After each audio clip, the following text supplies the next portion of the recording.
So why do we have world hunger and we got these big ass Jack and the Beanstalk cucumbers? Literally big enough to feed Fee Fi Fo Fum himself. The miss some big old cucumbers. My question is, what they doing with them big old cucumbers? What they turn them into? I'm talking about Jane and the Giant Peach ass cucumbers. One of these cucumbers is enough to feed at least 5 families. So now the question lies, why do we not have these all over the world? Because if we got families that's going hungry, they can just grow these, right? Literally cut down the world's hunger with a Nephilim pickle. I mean, but you can't just feed people straight cucumbers now. And I'm not gonna lie to you, I've been seeing giant food and fruits for the past year now. Like, let's literally think about it. If we doing all this genetically modifying shit with lab grown fruit and foods, why haven't y'all put this on the table to help people that's starving?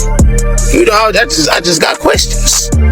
But could that be a solution to world hunger? Giant food? What y'all think? With all this modification going on, do y'all think they can supply the world with food? Do you think it's just a conscious decision not to? This officer has been talking to a woman who's been deceased for 2 years. It's not until he says the person's name for when things get creepy. Take a look.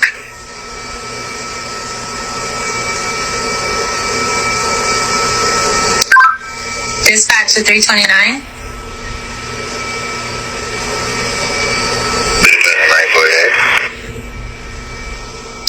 Yes, sir. Who are you talking to? Having a good conversation too. Okay, girl. The lady, I saw her walking by the store and she said she's looking for some assistance. Her name is Miss Abigail.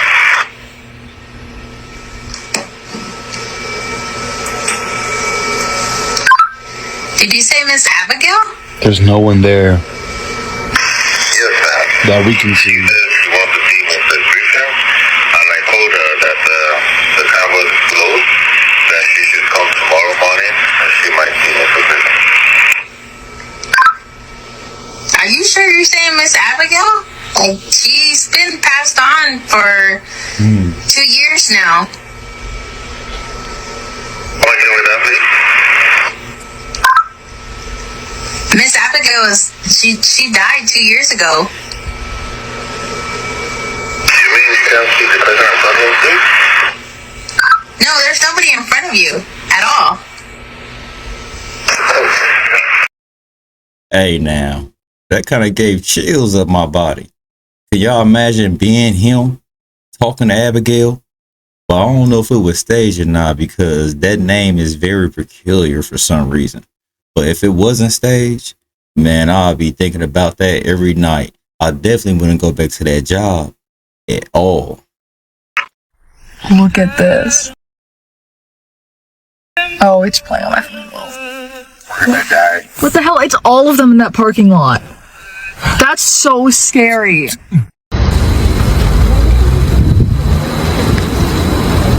I wonder what's going on with all these lights. Recalibrations. Morse code. Memphis. Yeah. Oh, so that's where you were? Yeah. I see. Memphis, Okay. the capital of ancient Egypt. Right. Anybody been seeing these lights flash in y'all neighborhoods? Have y'all witnessed this? We got any people that work on these lights and got any ideas? Let me know something. Yeah, you're bringing what? Perhaps that's where. We might be living in a holographic reality, and you should hear me out because it can have massive implications on your life. So a core principle of holographic reality theory is that you are not just a passive observer of reality, but an active projector of it. So this idea is rooted in quantum physics, consciousness studies, as well as philosophical interpretations of reality. For example, this is the physicist David Bohm, and he proposes that there are 2 realities. First, there's an implicate order or hidden reality. Second, there's an explicate order or our perceived reality. He suggests that reality is not fixed, but it is projected from that implicate or hidden reality.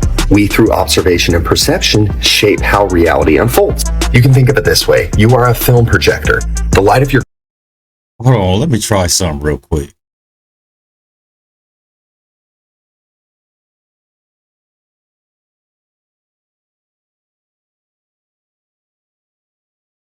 consciousness projects outwards.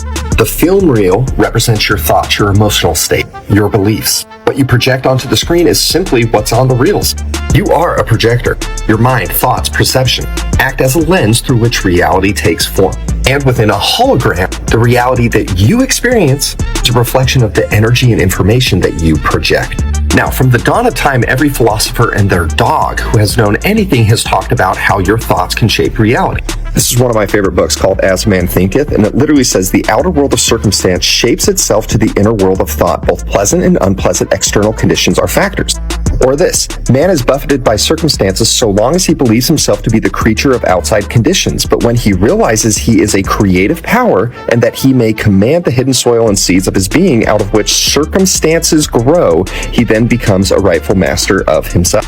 So what has been termed as power of thought is not the power of thought. Your thoughts are your creative. You may have heard me say this in the past. A lot of times people talk about manifesting. Here's how you manifest the reality. Here's how you do this. Here's how you do that. What you need to realize is you don't need to learn how to manifest. You don't need to learn it because it's what you are. There is no off button. Projector doesn't learn how to project. It just projects. All those birds.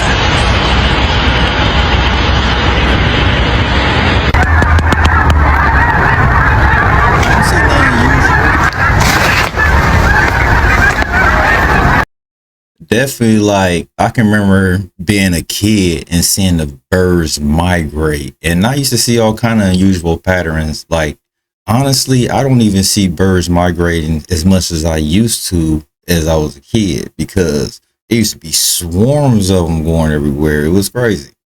I don't know. Y'all let me know if y'all think there's something weird, y'all.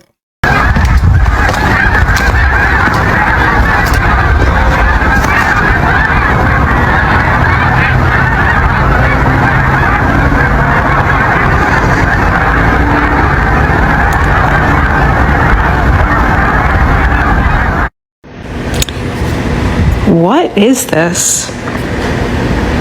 Is this the same kind of drone that they're seeing in New Jersey? That ain't no drone. That's definitely a plasma ball. The jellyfish in a tree? It's been up there for at least 4 hours.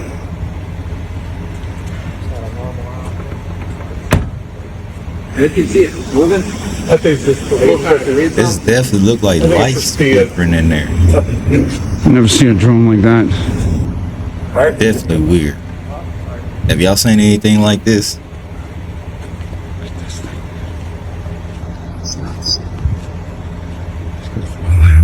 I want to know the ending footage. Did they chop it down? Did they climb up there and get it? What is going on right now? I'll be sitting back and watching somebody else get Those it. drones I've been seeing in New Jersey, Bayside, New Jersey, Ocean Township. Here we go, baby. Look at this thing. I don't know what it's doing. Pops just got here. It's definitely flickering.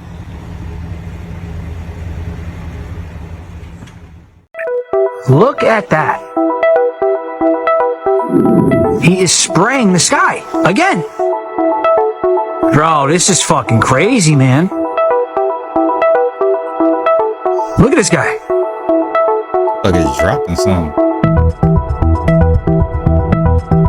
They're spraying the skies.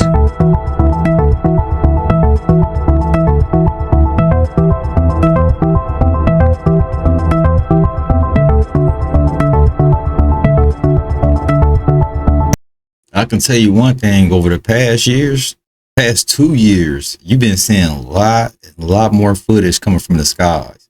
So I'm anxious to see what 2025 is gonna bring.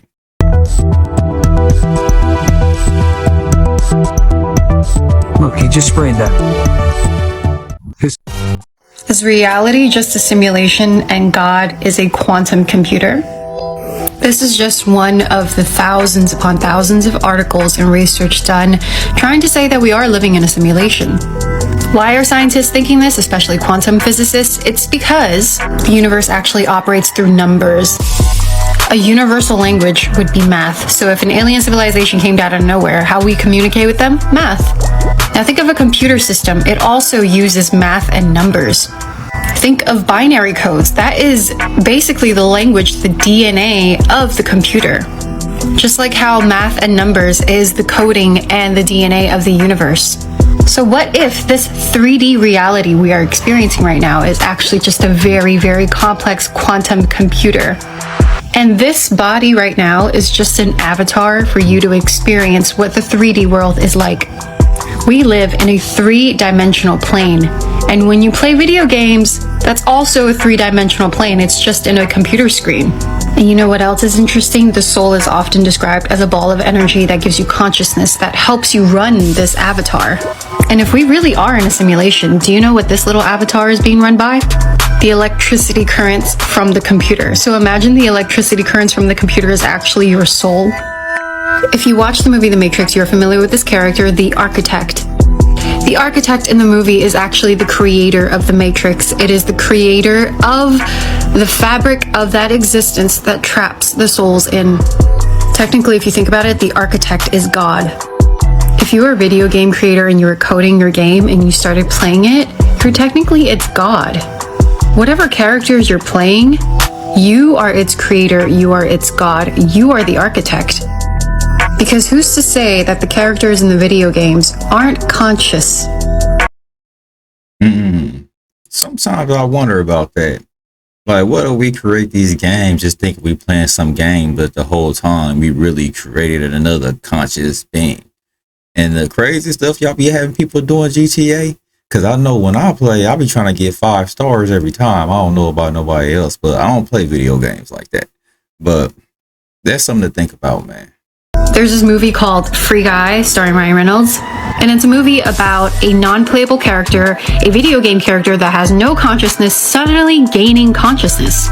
And the people who are playing the game, the creator of the game, is starting to be like, wait a minute, that character is not acting through its code. Why is it disobeying its code? It's because the character, the avatar, has gained consciousness.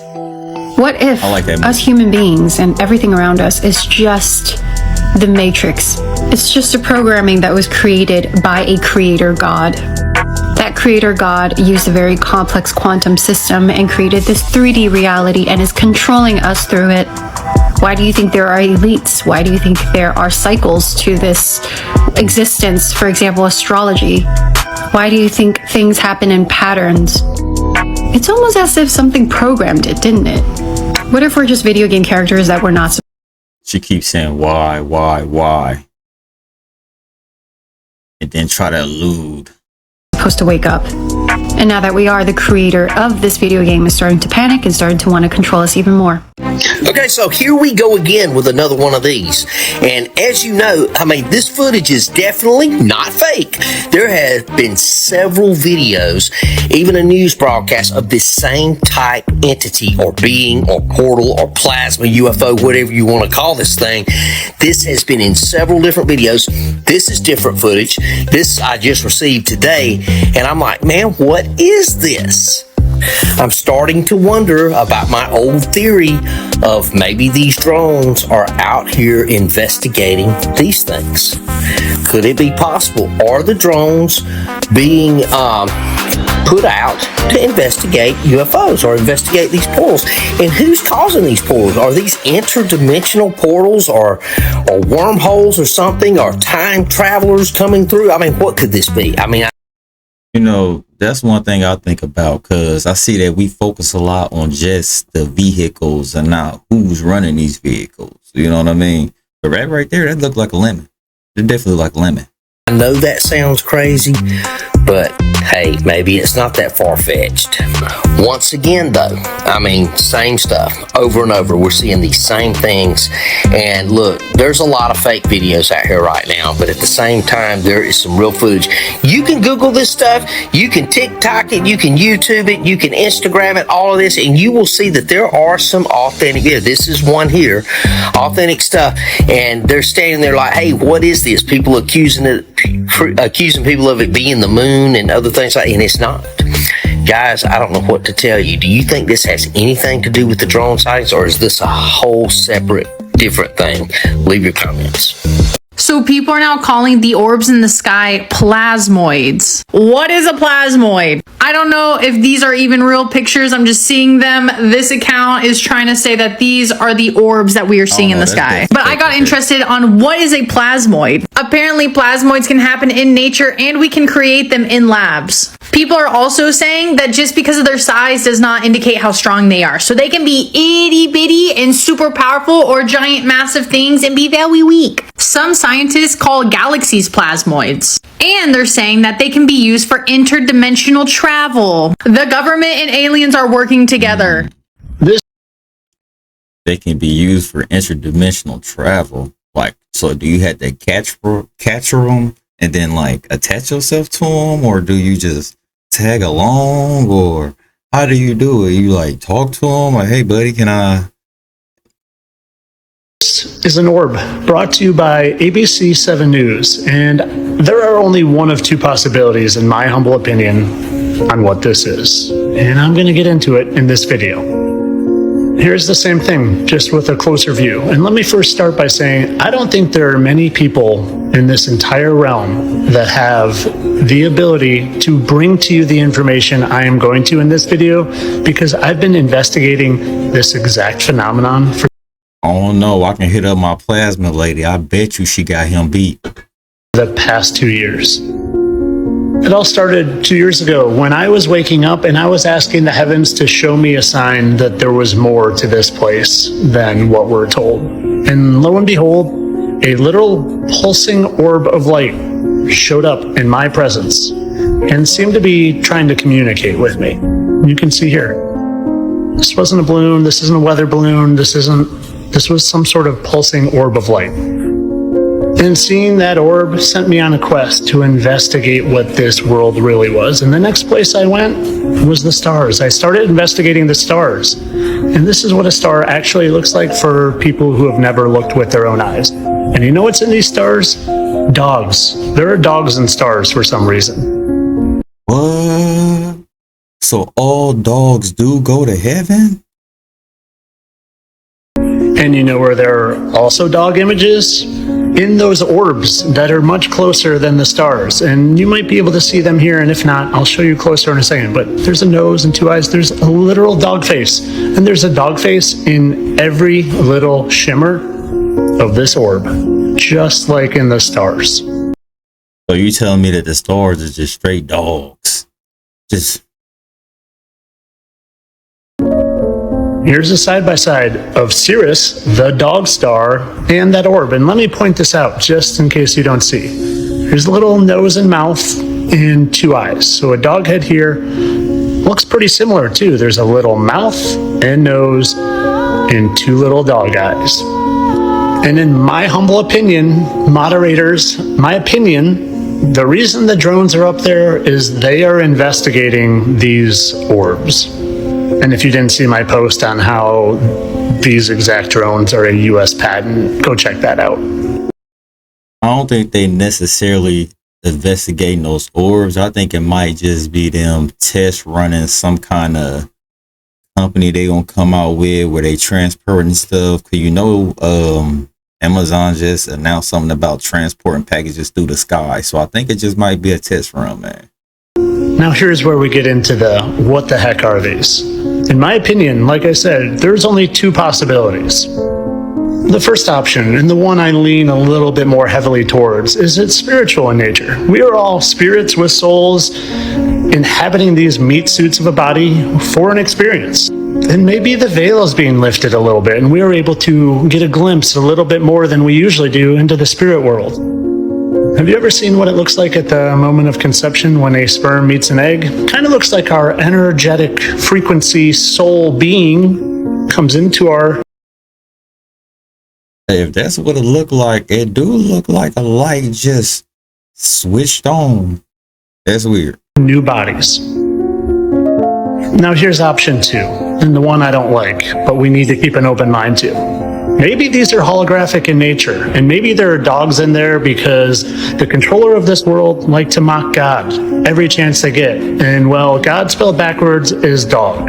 And maybe the stars in the firmament are literally being projected up there, and they're hiding little dog faces in there as their way of, we told you and you're too dumb to figure it out, kind of their revelation of the method, or they're relieving themselves of their karmic debt. Look, there are dog faces there and you believe they're stars trillions of miles away. Or look, there are dog faces there and you believe that's some sort of spiritual entity. I don't know.